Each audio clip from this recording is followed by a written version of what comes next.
How has animation in Canada progressed over the years? To answer this, I shall explain what has influenced the modern animation in Canada, from the unique animation style to the techniques and technology they used. The types of animation that Canada have produced include drawn on film, stop motion, 2D, and 3D. To begin, I watched Norm Maclaren's Mail Early, after finding out it was one of Maclaren's first animations since being hired to work for GPO. This is according to a National Film Board of Canada's blog titled 70 Years of Animation Part 2, which focuses on Maclaren.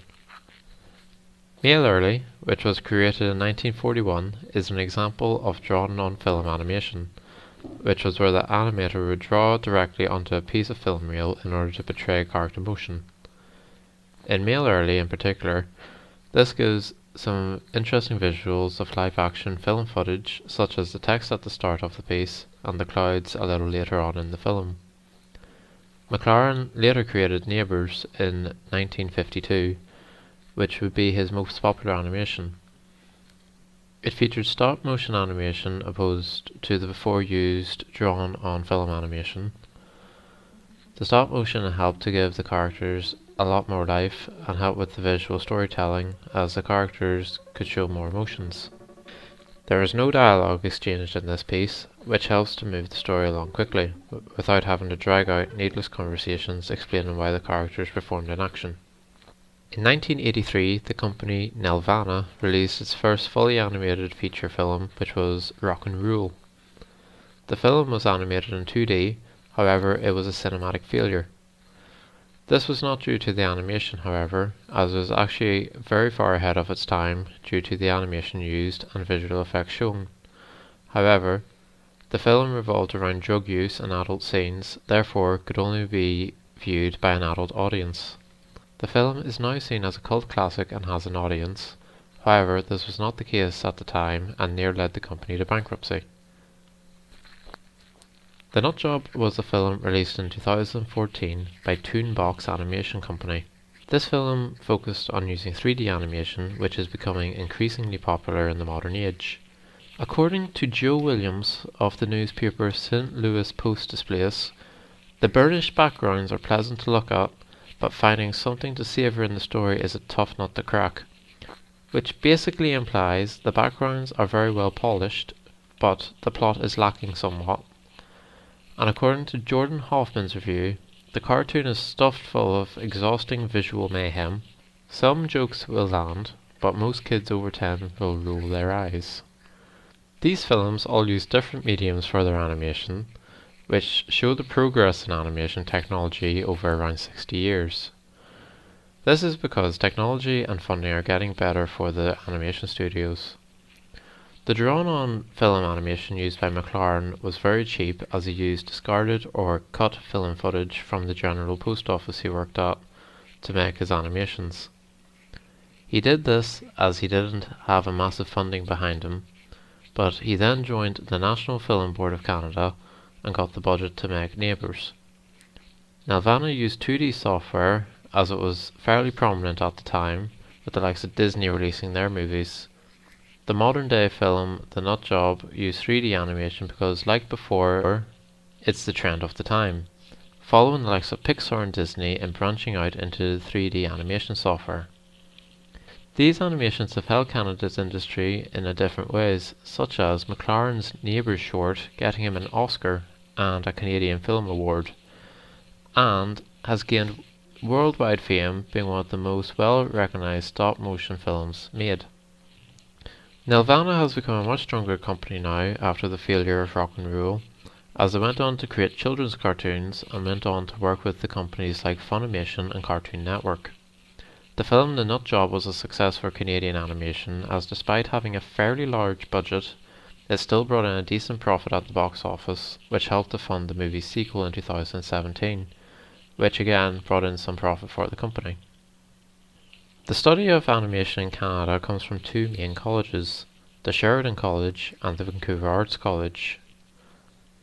The Sheridan College was established in 1967 and helped to inform Canadians about animation, as the Canadian animation industry was very small at the time. According to the Sheridan College website, this college teaches 2D, 3D and stop motion animation techniques and has been called the Harvard of Animation by Michael Hirst, the co-founder of the company Nelvana. The college hires in industry professionals to teach the students the same techniques and skills that they would use in their workplaces, so the students graduate with the highest understanding of the software each industry uses. The Vancouver Arts College was established in 2009 and teaches the likes of 3D animation, whilst also delving into the likes of interior design, visual effects and game development. With reference to the Vancouver College website, I have found that it teaches these forms of 3D and animation, as these are more modern uses of animation and 3D models. Like Sheridan College, the Vancouver College gets hired in professionals to teach the students how to use each of the softwares. The main difference being the focus being primarily 3D based and the animation including the likes of game characters and interior design. There are two main branches of this college, one based in Kelowna and the other in Surrey. This is different to the Sheridan College, which is only situated in Oakville. Three key animators that helped to influence Canada's animation development are Kaj Pindel, Paul Drayson and Friedrich Bach. In Pindel's animation, There Was an Old Lady Who Swallowed a Fly. The animation is focused around character movement.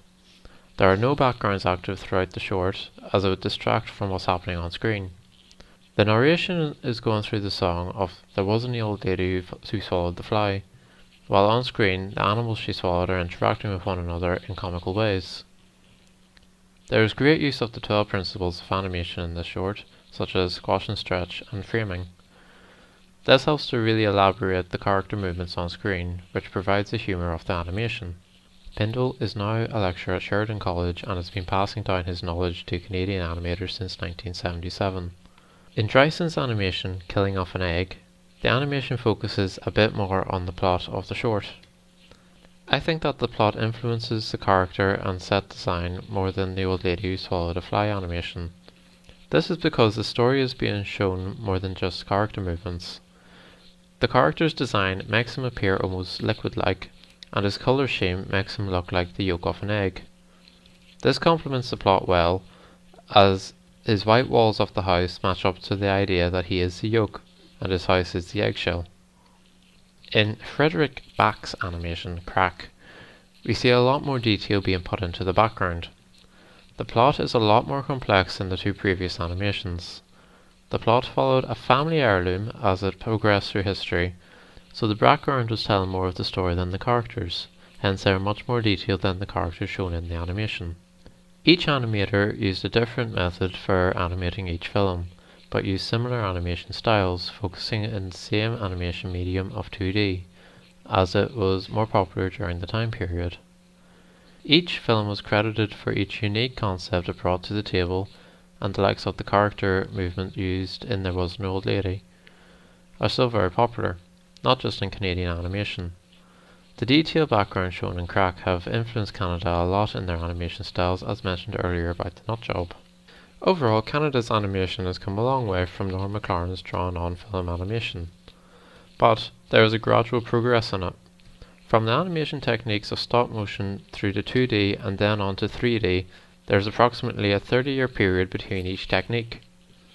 I believe that each of the animators have influenced one another in their creations of films.